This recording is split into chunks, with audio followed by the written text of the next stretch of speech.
Good morning. I'm doctor Priyadarshini, MD Siddha. இந்த ஒரு ஆசனா செய்கிறதுனால இவ்வளவு நன்மைகள் கிடைக்குமான்னு பார்த்தா கண்டிப்பாக கிடைக்கும். அது என்ன ஆசனம்னு பார்த்தோம்னா நவுக்காசனம், போட் போஸ்.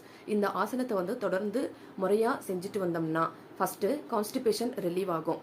அதுக்கப்புறம் பெண்களுக்கு கருப்பையில் உண்டாகக்கூடிய நீர்க்கட்டி, நார்க்கட்டி போன்ற பிரச்சனைகள் படிப்படியாக குறையும்.